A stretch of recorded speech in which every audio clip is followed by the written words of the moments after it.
What's good, NBA YouTube? It's your man, 100 Grand, Ross with The Rock Never Stops, coming to you with another episode of NBA basketball content in our series, My Favorite Thing About Your Favorite NBA Team. Today, we're talking about the New Orleans Pelicans. And if I don't look excited, it's because there's not really much to be excited about. And I got to be real with you. Having Zion Williamson doesn't make them more exciting. Watching Zion Williamson is a little exciting, but not the New Orleans Pelicans. And we're going to get into that in this video.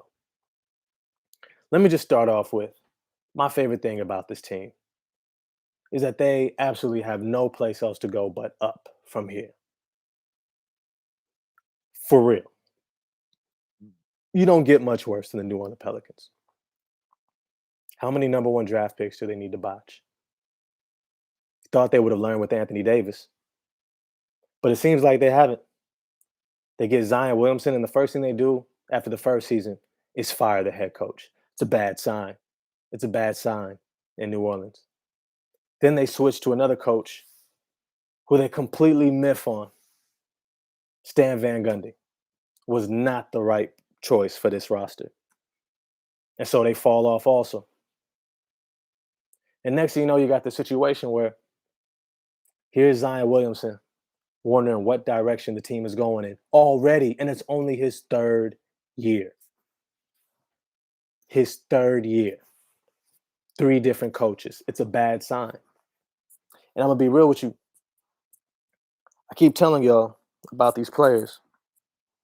If you're a small market team with a big market superstar player, you got 7 years. The moment you get them, you're on the clock. You got 7. You got 7. Because what happens in 7 years? They become unrestricted free agents and they leave. Why? Because most small market teams don't necessarily have the capabilities to ensure that they win enough to convince their superstar to want to stay. And so this is what ends up happening. And this is what I already see happening. Now, the craziest part about it is they got the core pieces. You got the core pieces. You got Brandon Ingram, an all-star, Zion Williamson, an all-star. And you can't seem to figure out what to put around them. Can't seem to figure out an offense that maximizes the talent that they have. Remember, they just let Lonzo Ball walk for nothing. For nothing. Oh, no, I'm sorry. Not walk for nothing. They got Garrett Temple, Thomas Satoransky. Nothing. They got nothing for him. Nothing. Nothing. You don't think Zion and Brandon Ingram are going to look a year later and be like, wow, Lonzo's balling out in Chicago. Why couldn't he ball out here? Look, I love Devontae Graham. I think he's a solid player. He's, bottom half NBA starting point guards in terms of talent, right? Probably ranked somewhere around number 20, right? But you just gave up Lonzo, who's about to catapult himself likely by the end of this season. He'll be in the top 10 to 15 easily, easily. All of a sudden, we start talking Jason Kidd comparisons again. He's a leader. He's a winner. Dynamic playmaker. He's exciting. Excellent defender. Team defender. On-ball defender. Versatile. Selfless. Everything we thought he was coming out of UCLA.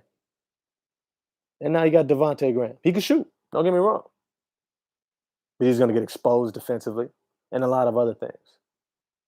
When you look at this New Orleans Pelicans team, you have to be asking yourself, like, who are they kidding? Like, you're not a franchise that can afford to get it wrong. What they have to do is get it together yesterday. And that means not just your front office, not just your coaching staff, but the pieces you place around these 2 all-stars, and Zion and Brandon Ingram. You've got to set it up so that from this point forward, they're looking like a playoff team every single year. That they have depth, that they have talent that can compete. So that when they go up against the Golden State Warriors or Los Angeles Lakers, they go up against the Phoenix Suns. They know that they've got all the firepower to compete right there with them. Because, as I've said many times throughout my videos, superstar players, when they become superstars or even all stars, they don't want to hear from a team. They need them to take another jump and another jump and another jump just for them to have an opportunity to make the playoffs, like they're doing with Carl Anthony Towns. Oh, you're one of the best three-point shooting NBA centers in the NBA, probably of all time. You're a phenomenal offensive scorer and threat. You know what? We need you to be even better. All the work you put in, we need you to put in even more so that we can now have an even more talented player that hopefully we get close to making the playoffs. Zion don't want to hear that. Matter of fact, Zion doesn't have that option in terms of how long his body's going to hold up. He just came off of a foot surgery in his second season. He's already had knee injuries. How much longer do you think he has? NBA history tells us between Blake Griffin and Larry Johnson and these incredibly explosive athletes, they don't last long. Too big, too explosive, too hard on the knees, the hips, the back, and they end up becoming injury prone.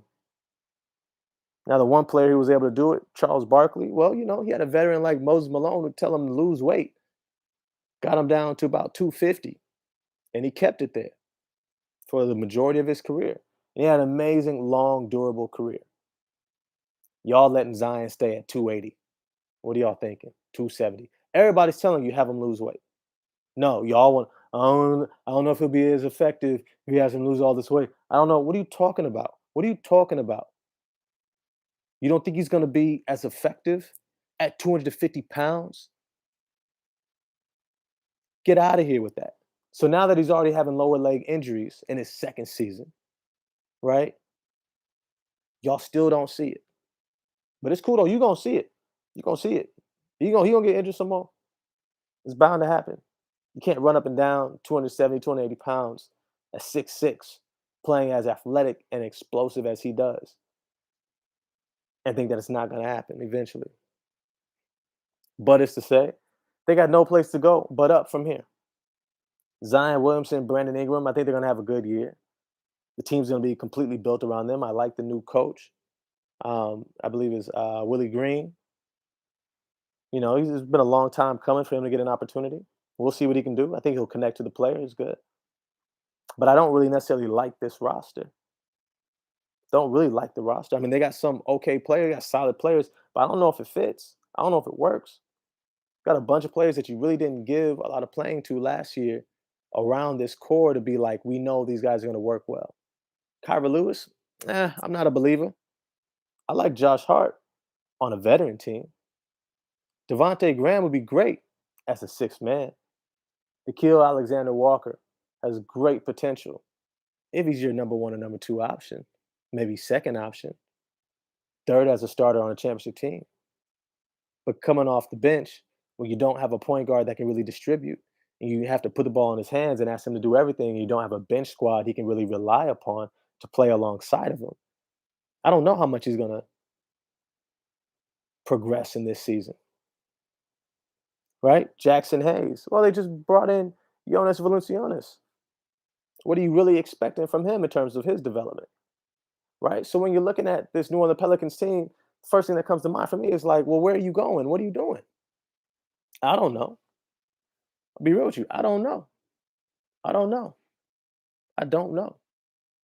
But they got no place else to go but up from here.